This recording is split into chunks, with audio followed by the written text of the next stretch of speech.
샬롬, 오늘의 말씀지기 광운대학교 16학번 신진철 순장입니다. 벌써 개강 첫 주가 흘렀는데 어떻습니까? 2학기의 시작은 1학기와는 다르게 적당한 익숙함과 어색함이 공존하는 시기인 것 같습니다. 그리고 새로운 각오와 다짐이 샘솟는 9월이기도 합니다. 1년이 얼마 남지 않았다는 조급함과 지난 학기의 실수를 반복하지 않겠다는 다짐을 저도 가지고 있는데요. 남은 3개월의 시간 역시 소중히 그리고 말씀 안에서 살아가는 풍샘 구독자 여러분들이 되셨으면 좋겠습니다.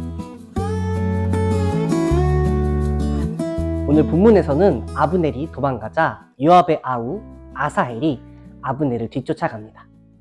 아브넬은 사울의 넷째 아들인 이스보셋을 이스라엘 왕으로 추대했던 사람이었고, 요압은 다윗의 군대의 장관이었습니다. 여기서 성경은 아사헬의 발이 들노루와 같아 몸놀림이 빨랐다고 기술합니다. 오늘 본문 22절에서는 아브넬이 다시 아사헬에게 이르되 너는 나 쫓기를 그치라. 내가 너를 쳐서 땅에 엎드러지게 할 까닭이 무엇이냐. 그렇게 하면 내가 어떻게 내 형 요압을 대면하겠느냐 하되 라고 합니다. 싸움을 노려는 아브넬은 사울 왕 밑에서 요압과 함께한 전우였기 때문에 요압을 의식하여 아사헬을 죽이지 않았으면 했습니다. 하지만 아사헬은 추격을 멈추지 않았고 주저하던 아브넬은 결국 창 뒤끝으로 아사헬을 찔러 죽이게 됩니다. 아사헬이 죽자 다윗의 군사들은 모두 큰 충격에 빠졌고 잠시 동안 이스보셋의 군사를 추격하지 못합니다. 요압과 아비새가 동생에 대한 복수를 하기 위해 그 이후에도 아브넬을 추격하지만 더 이상 싸우기 어려운 상황이 되자 아브넬이 먼저 휴전을 제안합니다.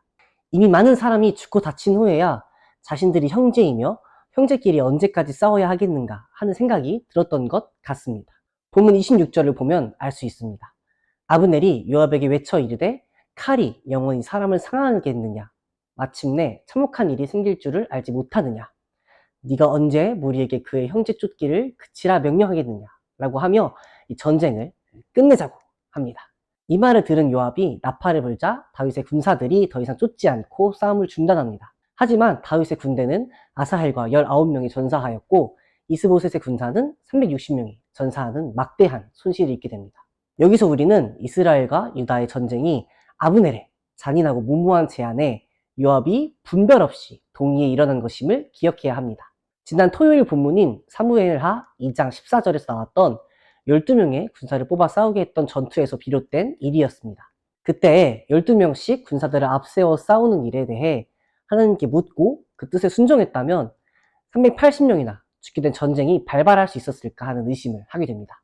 충성스러운 것도 물론 중요하지만 말씀에 기초하여 분별력을 갖는 것 역시 너무나 중요하다는 것을 깨닫게 됩니다.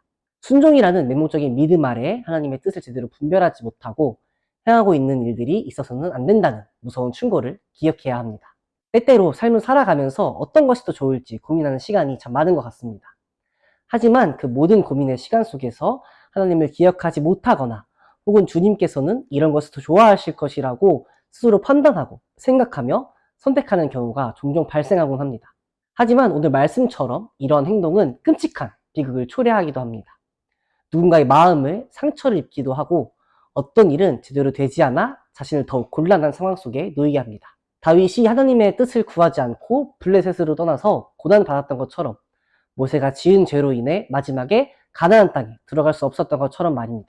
우리는 자신의 힘과 생각으로 행하기보단 하나님의 말씀에 더욱더 귀를 기울여야 합니다. 그래야 결정적이고 중요한 바로 그 순간에 타이밍을 놓치지 않고 주님께 순종할 수 있습니다. 너무나 연약한 우리이기에 실수할 수 있지만 그럴 때에 다시금 일어나 하나님을 경외하며 그분의 말씀에 귀 기울기를 소망합니다.